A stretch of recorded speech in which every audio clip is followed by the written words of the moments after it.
Hi again everyone, welcome back again di Bitcoin Update. Happy Sunday buat teman-teman semuanya. Happy weekend. Semoga happy ya, walaupun Bitcoinnya tidak membuat semuanya happy teman-teman. Per saya create video ini posisi jam 3 pagi nunjukin Bitcoin tadi sempat ngedip ya di bawah $60,000 guys. Dan ini adalah pergerakan yang amazingly so bad ya for the market. So, teman-teman, saya tahu kemarin saya sempat mention ya soal ada planning buat kita live streaming, but ada kendala lah teman-teman sekalian. Jadi baru bisa live streaming perhaps hari ini ya, di hari Minggu. Nanti malam ya, saya sudah bikin announcement tadi sekitar jam mungkin 7.30 atau jam 8 malam. Tapi yang pasti nanti linknya akan saya send di grup Telegram. Dan kita bakal discuss kondisi pergerakan market setelah tekanan jual yang berlangsung ya pada Bitcoin. So guys, saya bakal start dari I think we're gonna start from Bitcoin dominance ya. Kenapa kita ngomongin Bitcoin dominance dulu? Ini kalau kita ngelihat dari situasi per saat ini, I think ya teman-teman, money flow itu benar-benar terkonsentrasi secara penuh hanya ke Bitcoin aja. Dan posisinya kalau kita ngelihat dari kondisi daripada Bitcoin dominance ini udah makin deket dengan key level resistance yang ditunggu-tunggu selama ini, yaitu 57,7%. Ini adalah level yang relatif cukup tinggi. Bahkan terakhir kali kita ngetes level ini ada di sekitaran awal April 2024 ya, atau lebih kurangnya berarti 4 bulan lalu. Dan sekarang 4 bulan kemudian kita sampai kembali ke level yang lebih kurang sama.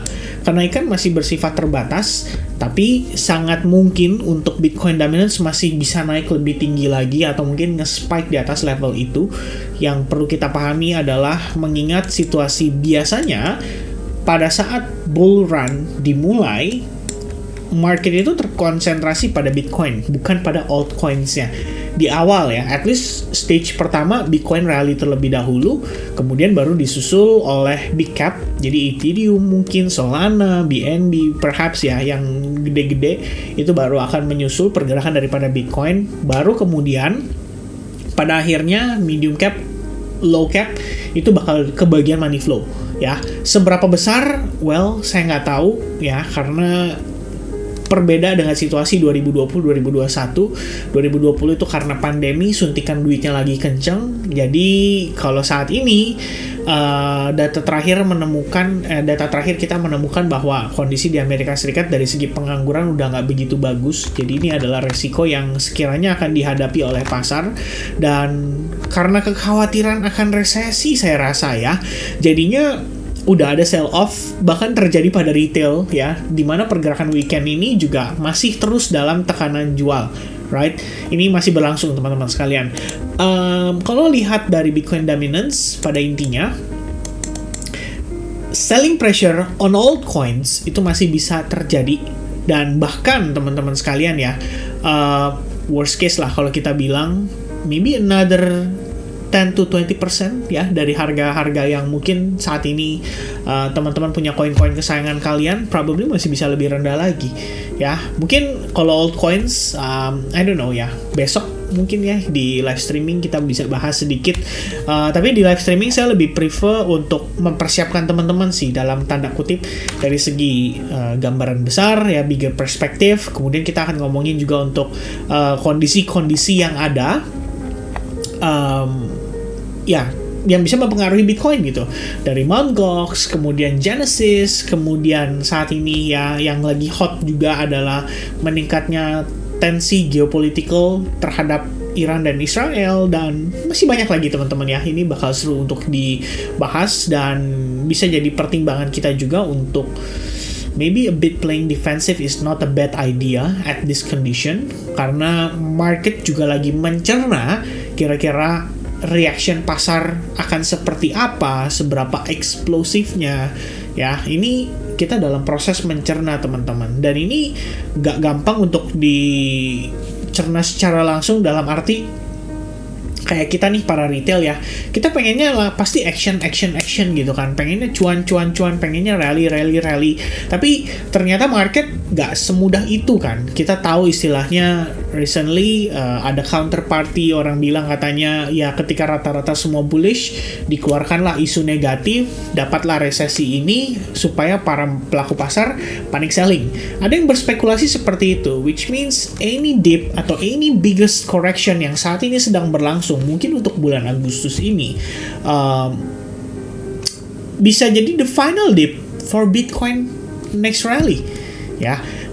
Karena cepat banget teman-teman sekalian ya, perubahan yang sangat signifikan. Saya ngecek di Bitcoin market cap aja, swing fear and greed ya, ini lumayan relatif cepat sih, dari yang greed banget sekarang jadi netral ya di 58. Kalau kita ngelihat fear and greed index buat Bitcoin sentiment, angkanya cukup cepat guys, sudah berada di fear index 37 specifically buat Bitcoin ya. Dan I don't know, mungkin CoinMarketCap belum update atau gimana ya, tapi yang pasti dengan case saat ini fear and greed udah sampai di fear 37. Mungkin kalau nembus angka 35, 20, 25, 27 gitu ya, bisa jadi kita ketemu potensi area supportnya. Dan memang 60k so far masih menjadi strong support level yang harus dipertahankan ya. Tadi dapat reaksi langsung cepet mantulnya, tapi ya mantul cuma $500 apalah artinya gitu ya, dari tekanan jual 62 ribuan dolar per hari ini ya. Saya to be honest a bit missing out ya. Tadinya udah expecting untuk cari opportunity sell short, tapi saya berharap sebenarnya dapat harga lebih bagus gitu ya. Saya nggak mau terlalu rendah. Jadi kalau kita paksakan sell short di sini, sebenarnya ada beberapa resiko yang saya perhatikan, seperti by this case ya, biasanya sih ini ada kecenderungan udah ngebentuk kayak semacam divergence ya. For example kayak time frame 4 jam udah nunjukin ya ada slightly divergence, udah gitu deket dengan area oversold gitu kan. Jadi saya lebih prefer kalau bisa sih dapat harga agak lebih di atas gitu loh. Ini kalau kita ngelihat dari time frame 1 hour ya, I don't know, bisa dikonsider sebagai hidden bullish divergence perhaps teman-teman sekalian, atau ya technically nggak divergence banget sih ya. Tapi in the end take a look at this ya, EMA 21, 34 dan 55 masih menjadi tekanan jual, masih menjadi resistance dynamic juga. Jadi every time harga ngetes ke situ, reaction dari sellers lumayan impulsif ya, lumayan agresif teman-teman sekalian. Dan tekanan jual masih bisa berlanjut pada Bitcoin as long dia belum bisa take over area itu ya, atau indikator tersebut ya, sebagai bagian dari resistance-nya. Nah, balik lagi ke kondisi fear and greed. Jadi kalau kita ngelihat dari situasi fear and greed sih sebenarnya cukup menarik ya. Sebentar aja Bitcoin turun sampai 60.000 udah balik ke greed, udah balik ke fear. Dan kalau sebenarnya ada satu yang metrik yang saya perhatikan juga, yaitu Bitcoin open interest ya. Posisi buat futures market masih gede guys, kisaran 3,2 billion dollar per update terakhir tanggal 4 bulan 8 jam 3:20.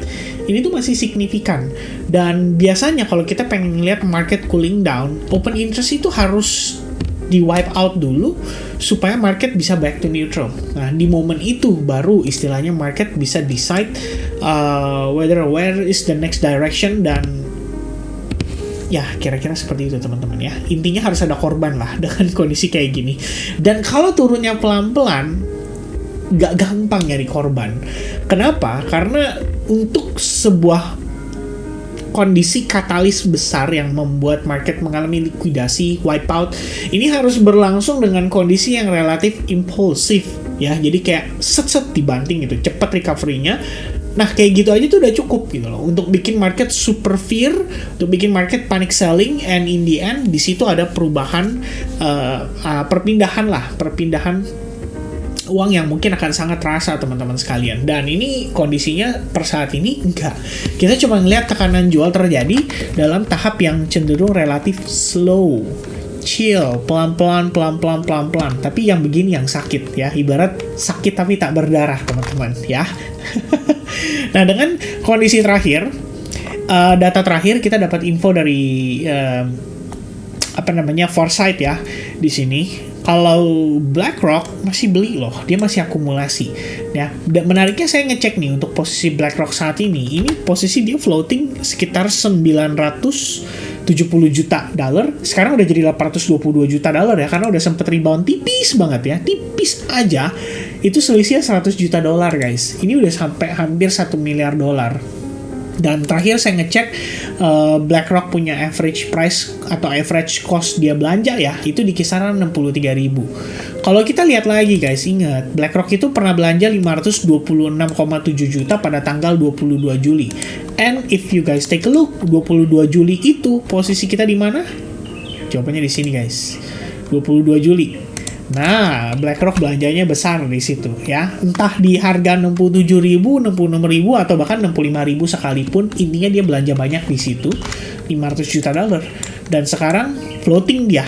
Jadi even sekelas BlackRock pun mereka masih bisa salah. Ya, walaupun ada banyak sekali pertimbangan seperti Jane Street ya sebagai market making. Jadi misalkan BlackRock ya memang dia ada belanja di ETF-nya atau dia belanja di spotnya, tapi ternyata di futures-nya dia hedging gitu kan. Ya itu berbagai teori-teori yang saya nggak tahu ya bisa dibuktikan atau enggak. But perhaps ngelihat condition-nya saat ini, intinya ya dibalik kondisi yang relatif nggak tahu ya apakah gelap teman-teman sekalian, itu masih ada secercah harapan ya. Karena somehow even smart money sekalipun juga dalam keadaan floating gitu ya. Kita nggak tahu apakah dia akan buang barang. Kalau kita lihat di hari Jumat kemarin, ini yang panik selling banyak sih ya. Ada Fidelity dia keluar 104 juta, Bitwise dia keluar 29,4 juta, ARK Invest keluar 87,7 juta, kemudian Grayscale keluar 45,9 juta. In total outflow ya di hari Jumat itu adalah 237,4 juta dolar.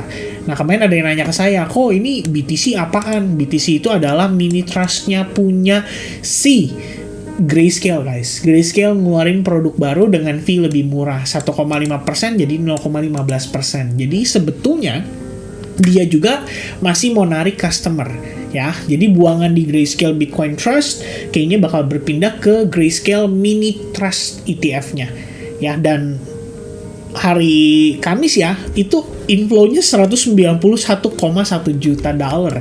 Kayaknya kliennya mulai FOMO nih teman-teman sekalian ya. Dapat harga relatif murah ibaratnya. Oke, so for now dengan kondisi saat ini ya, sorry banget ya kalau sedikit melenceng jauh kita ngobrolnya teman-teman. Tapi yang saya pengen highlight ke teman-teman sekalian, ini sebenarnya berbicara soal perspektif weekly time frame, yaitu posisi Bitcoin yang saat ini itu kecenderungan membentuk Three River Evening Star Pattern. Apakah kita bisa melihat rejection terjadi dan sejauh mana jika rejection itu berlangsung? Maka kita bisa lakukan analisis seperti ini teman-teman. Ya, saya mau marking seperti ini. Kemudian kita bisa tandain di sini ada order block pada perspektif time frame weekly, yang mana sebenarnya di daily juga demikian ya, merupakan key level penting untuk pergerakan daripada Bitcoin. Kemudian dari segi pola guys, kita membentuk yang namanya descending broadening wedge pattern ya, which is ini pola yang sebenarnya relatif mengarah ke bullish ya, continuation. Namun tetap demikian teman-teman sekalian, tidak menutup kemungkinan artinya Bitcoin bisa turun sampai ke 50.000 dulu sekalipun dan membuat market cukup panik ya. By the time mungkin Bitcoin mencapai level itu, harusnya market udah super panik.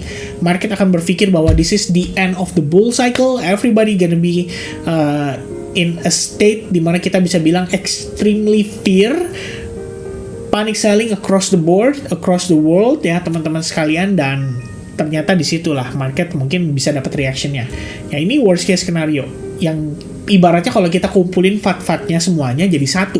Yang ada apa aja sih fatnya? Genesis ya, berencana mau berjualan, nominalnya kayaknya sekitar 1, sekian miliar dolar ya. Ini balik lagi kayak Jerman ya, waktu walletnya kemarin belum kosong teman-teman. Kemudian Mt. Gox Distribution ini masih jadi FAT ya, masih berlangsung. Kemudian ya recently perang, tapi saya nggak tahu ya, isu perang sebenarnya mungkin kalau serangan pertama diluncurkan itu bisa memberikan pengaruh ya, mungkin teman-teman sekalian. Tapi yang lebih krusial lagi adalah resiko resesi ekonomi. That's it, di US atau di Amerika Serikat. Makanya the Federal Reserve harus taking action nih sesegera mungkin. Apakah dia akan mengadakan meeting darurat? Karena kalau misalkan mereka terbilang, udahlah, kita nggak perlu overreaction lah. Kita nggak perlu overreact dengan kondisi unemployment rate. Ini harusnya masih bisa dibenerin. Kita lihat data berikutnya dulu, inflationnya kayak gimana. Kemudian lihat data personal spending. Kita lihat data retail sales ya, untuk membuktikan apakah benar unemployment rate-nya benar-benar seperti itu, angkanya naik tinggi signifikan, atau karena penambahan imigran aja dan faktor-faktor lainnya seperti bertambahnya labor force, ya kan? Kita nggak tahu tuh ya, the Fed bakal beranggapan seperti apa. But terlepas dari kondisi itu semua, teman-teman sekalian, kalau sampai amit-amit US malah jadi nggak bisa soft landing atau probabilitas soft landing dia mengecil banget, wajar aja sih kalau kita ngelihat ada sell off dulu di market.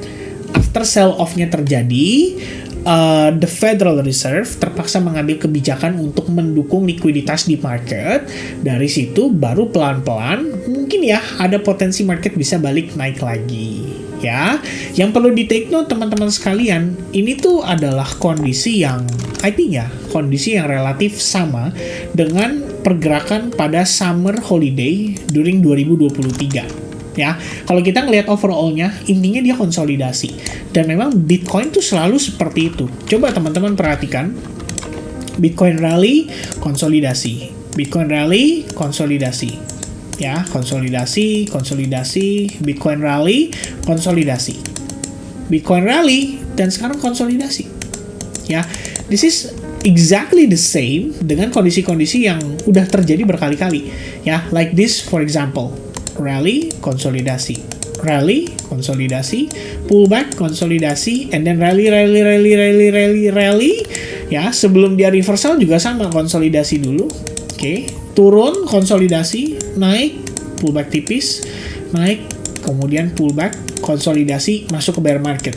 Ya, bear market sampai lowest-nya di 2022 akhir Desember, and then masuk Januari kita udah langsung masuk ke fase reversalnya, rally, break terhadap previous high point, dan ya sampai sekarang intinya ini masih naik secara tren gitu. Ya, tren market keseluruhan seperti ini, bullish. Ini udah nggak bisa dipungkiri. Kemudian kalau kita lihat previous structure ya, pakai Fibonacci retracement. Saat ini pun kita baru testing ke 50% retracement. Pas di $53.400, dekat dengan order block.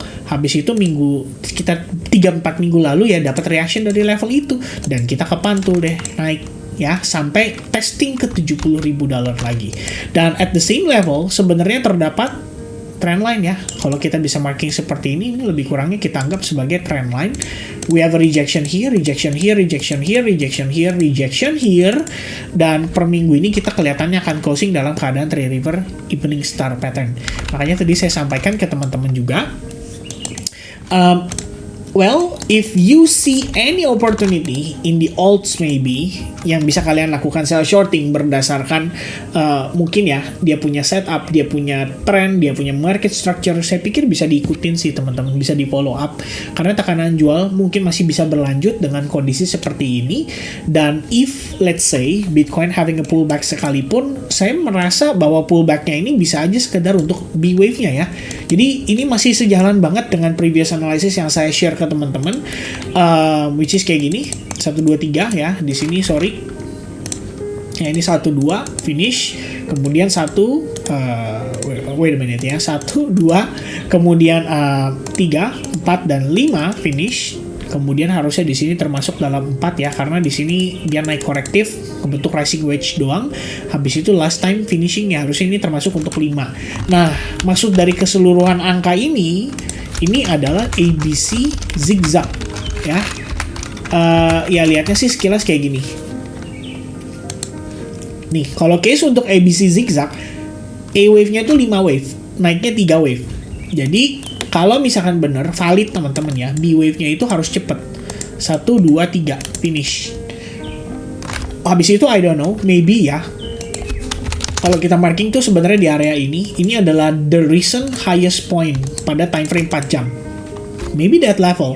akan menjadi B wave-nya kita, and at the same time bisa diukur juga struktur keseluruhan atas A wave-nya. Artinya dia naik ke situ sampai testing kisaran level 61,8% atau level area OTE. Nah, habis itu baru reject lagi, ya. Memungkinkan nggak, Vin? Ya, kondisi tersebut masih mungkin, teman-teman, untuk terjadi seperti yang saya istilahnya projection kan gitu ya, lebih kurangnya kayak gini. Tapi ini biar ada gambaran aja, sehingga kalau teman-teman ngelihat dia mengalami pullback, Anda tetap harus mempertimbangkan resiko untuk market kembali turun itu masih ada, ya. Terutama weekly close akan seperti ini. Ini strong bear candle, guys. But di balik strong bear candle, sekalipun bisa jadi ya pembukaan minggu depan naik dulu dia retrace, baru kemudian minggu depannya closing lagi turun gitu kan, ibaratnya melanjutkan pelemahannya. Nah, itu masih jadi resiko yang kita perhatikan. Dan ingat, kalau di previous analysis saya sempat sampaikan juga ya, key level yang saya perhatikan di $60.000. Dan kalau kita gunakan Elliott Wave Theory sekalipun, ini sebenarnya adalah ongoing part of wave 2. Jadi selama Bitcoin tidak ya mengalami full retracement 100%, maka masih ada harapan loh Bitcoin untuk bisa rebound kembali, ya. Jadi pertimbangannya seperti ini. Ini adalah zona 62% retracement dengan pertimbangan terdekatnya itu adalah area order block di sini. Dan kita bisa marking range area ini lebih kurangnya, dan itu di kisaran 57.800 lebih kurangnya, ya. Kita lihat harga naik, going up like this, ya more or less finishing wave 1, perhaps ini A wave, nanti dia naik B wave, and then C wave terakhir finishing buat wave 2. Baru kemudian harapannya adalah setelahnya bisa reversal, ya. Itu harapannya. Apakah iya akan terjadi? Ya kita nggak tahu, teman-teman sekalian, ya. Namanya harapan, dan terlihat dari segi price actionnya, ya pertimbangan saya lebih kurang seperti itu. Tapi kalau boleh menyampaikan, teman-teman, ya overall perspektif sementara untuk internal structure-nya masih bearish. Jadi saya belum melihat ya ada opportunity yang menarik untuk melakukan reakumulasi, unless teman-teman mau reakumulasi atau mau trading doang, katakanlah 60.000 nih key level ya, level psikologis, beli sekarang, nanti kalau 63.000 gue mau jual gitu ya, itu urusan masing-masing gitu. Tapi yang pasti saat ini kalau kita zoom out lagi, guys, let's say kalian in doubt, kalian zoom out lagi, kalian udah lihat ya tadi apa yang saya coba sampaikan, bahwa on the weekly perspective we're just consolidating, as simple as that, ya. Ini ingat teman-teman, proses kocokan yang terjadi ya. Waktu April harga Bitcoin 56.000, everybody super bearish ya in the whole world. Mereka mengharapkan Bitcoin bisa turun sampai di bawah 50.000. And then going up, everybody become super bullish karena bakal tembus ATH baru nih, bla bla bla bla bla bla. Ternyata enggak, reject, dibanting 53.300. Everybody super bearish, and then Donald Trump to the rescue. Ya, dalam hanya 2-3 minggu kita lihat market relief rally, balik testing 70.000, habis itu kena rejection, balik ke 60.000. Everybody now become super bearish again, ya. Why? Sebenarnya bukan karena Bitcoinnya. Problem utamanya, terbesarnya itu karena altcoins-nya. Jadi kalau teman-teman mampir lihat altcoins kayak Solana ya, kayak I don't know, tahu ya, personally lagi sell shorting di sini. Kayak Thorchain Rune, ada Notcoin, ada ADU token, ada Saga, ada Bitcoin Cash, ada Link mungkin, ada DYDX ya. Saya nggak tahu kan, banyak banget koin-koin yang pasti teman-teman pantau di sini. Everybody showing a bearish sign, dan udah pasti kecewa berat. Ya, holder-holdernya pasti frustasi, pasti galau gitu. Dan saya sangat mengerti akan kondisi seperti ini bisa terjadi pada siapapun. Cuman jangan sampai teman-teman kepikiran mau bunuh diri dan lain-lain gitu ya. Kalau teman-teman mengerti ada kesalahan pengambilan keputusan, maka putuskan untuk berhenti sejenak, and then take your time untuk evaluasi, lalu belajar supaya lebih baik. Itu aja teman-teman, sedikit pesan dari saya. Kemarin ada yang bilang pengen bunuh diri. Wah, apa iya harus sampai bunuh diri ya? Sebenarnya nggak perlu juga, right? Oke, so teman-teman sekalian ya, that's gonna be the update for today. Sekaligus ada kata-kata mutiara itu tadi. Semoga teman-teman bisa terbantu sedikit secara mental ya, walaupun galau ngelihat harga, lihat price action, lihat portofolio. Tapi semoga tetap semangat ya. Besok kita ketemu di hari Minggu, live streaming in this YouTube channel. So make sure kalau kalian yang baru mampir, hit the subscribe button, don't forget to hit the likes button supaya kalian bisa dapat rekomendasi-rekomendasi seputar video saya. Dan God bless to you everyone ya. Happy weekend guys. Cheers and peace out. Bye bye.